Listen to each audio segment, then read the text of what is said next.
Next young man, you actually may have seen him in the wrestling ring before. I'm taking your spot. Not that he had anything to do with wrestling, but he got arrested 3 different times in Green Bay for crashing the ring. No, I'm just kidding. Anyway, so very funny. Definitely a man from the former wrestling genre around Wisconsin and the Midwest. Very funny. Performs at the Comedy Corner and other stages around the state quite often. Chad Bonin, everybody. Hey! Hey! Hey! Ho! Hey! Ho! I hate being the shortest comedian. So many people at the bar want me to buy them around. Anybody? Yeah, good luck, fuckers. Unemployment don't pay that much. Who knows, who's familiar with Darth Vader here? Anyone know Darth Vader? Is anyone familiar with autoerotic asphyxiation? Right. I don't do impressions a whole lot, but this is my impression of Vader doing autoerotic asphyxiation on himself with the force choke.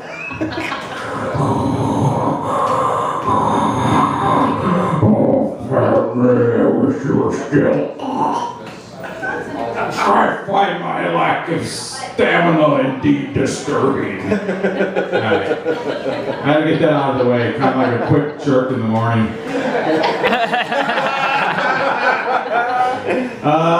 The more I work in comedy, the more I see a trend, and it doesn't so much as bother me as it does just piss me off.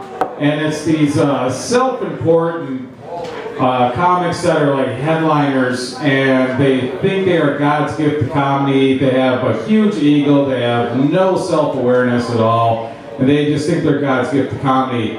And I run into these guys. I host a lot and open for a lot of acts, and it's horrible. They're the kind of guys that go, well, I consistently bring the funny. I am clearly the best comic. I mean, I don't know why I don't have my own Comedy Central special. I don't know why I'm not on HBO. But, you know, it's because everyone's jealous of me and everyone's trying to keep me down. It's like, really? It has nothing to do with you being a fucking douchebag or having half-assed material? No, it's got nothing to do with it at all. You know, that's like a guy with a 3-inch penis going, well, I should be in pornography, but like it's obviously the porn industry that's keeping me down because I am such a god in bed. I mean, the last woman I was with, I wrecked her vajayjay so bad that I wrote my name inside her vagina with my sperm. Nick was here. Enjoy your hamburgers. I was humbled this weekend in a very trying way. It wasn't by someone I consider to have greater intelligence than myself. It was by an 11-year-old. And I didn't know this, but I discovered the best way to win an argument. And the best way to win an argument is to, when you're asked a question or posed a question, you just go, I don't care. It works every time. There's no answer for it. It's amazing. My 11-year-old niece is like, Uncle Chad, your hair is long. It looks stupid. And I'm like, well, I kind of like having long hair. You know, granted, this doesn't look the best, but it's kind of my style. It's who I am. I don't care. I'm like, well, no, I'm trying to explain to you why I have long hair, why I look like this. I don't care. I'm like, all right, fair enough.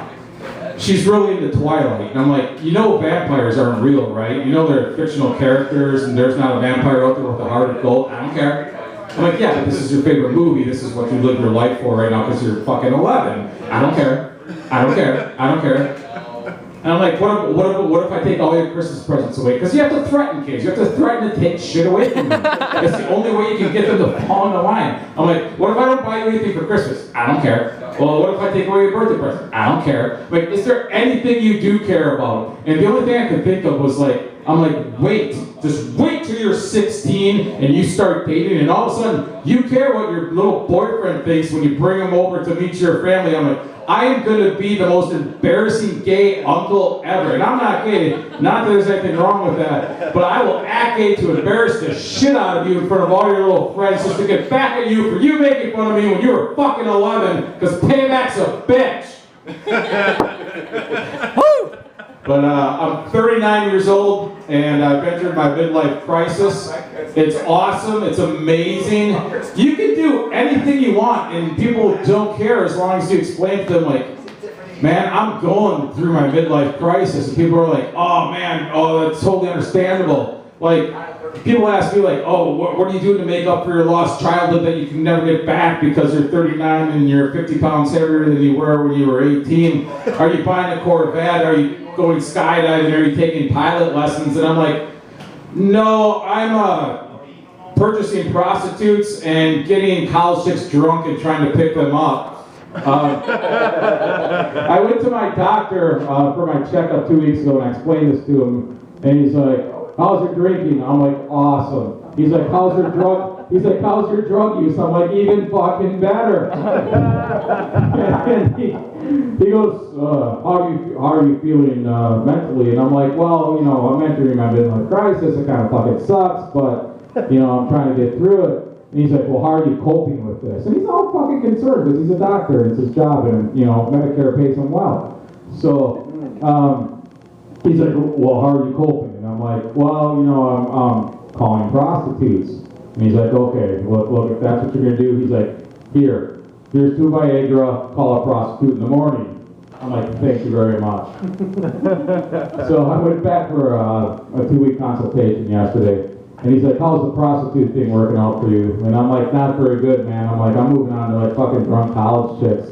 And he goes, here's 2 roofies calling in the morning. That's about all I have tonight. Thanks a lot for paying attention, you guys. You guys are troopers. And next, gonna bring Joel Coons up here, who doesn't look as much like Jesus as I do. He's just taller and handsomer, you know. So thank you very much. Yeah, go on, everybody. Thanks, man. Thank you. Oh, yeah. I just got one question. Whatever happened to these 4 words?